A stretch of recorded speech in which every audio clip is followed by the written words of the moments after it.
In the spring of 2021, the American household debt hit a record of $14.60 trillion. In 2020, the student loan debt increased 12%, mortgage debt increased 7%, and personal debt increased 6%. According to a CNBC report, the average American has over $90,000 in debt. This one includes the mortgage, which obviously makes the amount of debt a lot higher, but even without a mortgage, the average loan is around $16,500. And the average student loan debt is almost $40,000. So how can you pay off your debt so the number one Google suggestion doesn't have to look like this? In this video, I will show you how you can pay off your debt as efficiently as possible, how you can actually save thousands with the debt avalanche method, and give you a quick roadmap to get started. Why do so many people have debt? Well, obviously, anytime our expenses are greater than our income, we must borrow some money to be able to pay those expenses.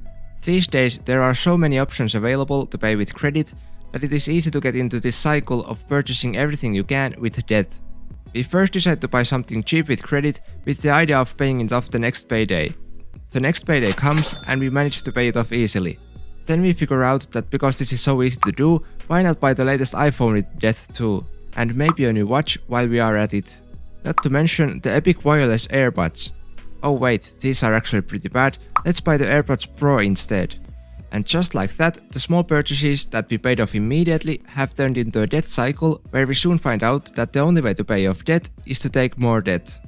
There are of course a lot of reasons why people start to take debt. They want a lifestyle they can't afford, so they use debt to pay for it. They want to boost their self-esteem by showing to their friends and neighbors that they are doing great by purchasing expensive things. They suddenly get a lower income and can't keep up with their lifestyle. This could be seen especially during 2020, when the unemployment hit its peak, the amount of debt also increased. Whatever the reason behind the debt is, there is always a way out.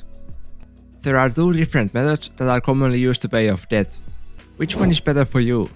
Let's decide that later. Let's first go through the methods, starting with the debt snowball. The name of this method comes from the fact that just like with snow, once you get the ball rolling, it will continue on rolling and keep on growing. The same goes with paying off debt. Once you get started, you get the ball rolling, pay off your first debt, and sooner or later notice that you are out of debt. With the debt snowball method, you are paying off your debt from the smallest amount to the largest amount, regardless of the interest rate. Let's say that you have three different debts, $1,000, $2,000, and $3,000, and they all have a different interest rates. They all have a minimum payment of $100 per month, and you are able to pay $500 a month. How do you pay off your debt? As I mentioned, using the snowball method, you don't care about the interest rates, you just want to get the ball running and pay off the smallest amount of debt first. Because of this, you will first pay off debt A, then debt B, and lastly debt C. While you are paying off debt A, you will only pay the minimum payments for debt B and C. Since you are able to pay $500 a month, it will take you 4 months to pay off debt A, and then you only have debt B and debt C left. You'll then start to pay off debt B because the amount is smaller than debt C. And lastly, you will pay off just debt C. Overall, this will take you 13 months and you will end up paying $376 of interest. Now with the debt avalanche, the approach is a little bit different. Instead of starting with the debt that has the smallest amount left, you want to start with the debt that has the highest interest rate. So in this case, you will first want to pay off debt C, then B, and lastly A. Again, you are able to pay $500 per month, so you are paying only the minimum amount for debt A and B, and the rest for debt C. After 11 months, you have paid off your debt C and have only debt B left. After 13 months, you will be debt-free and have paid $317 of interest. Now we can get back to the question, which one is the better method for you? As you can see with this example, the debt avalanche is more efficient mathematically because you are paying less interest in total. However, with debt avalanche, it took you 11 months to pay off your first debt, while it only took you 4 months with the debt snowball method.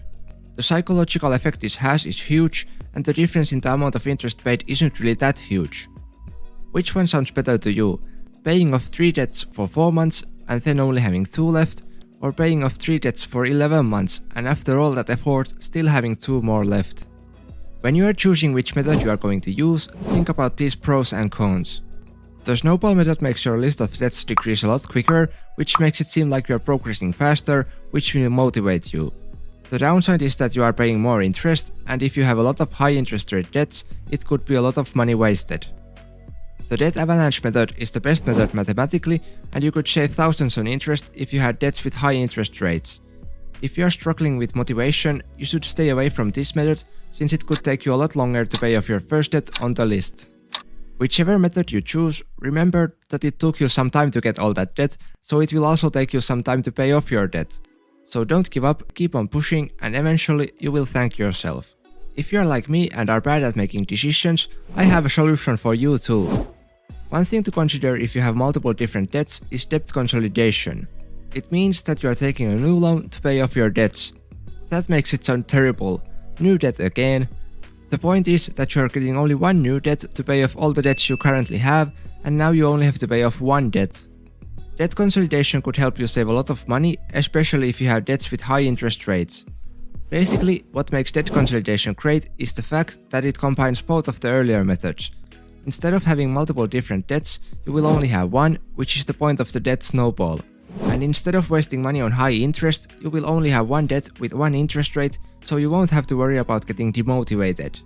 The problem with debt consolidation is that you might find it pretty useless if you don't have a good credit score, since the interest rate for debt consolidation depends on your credit score.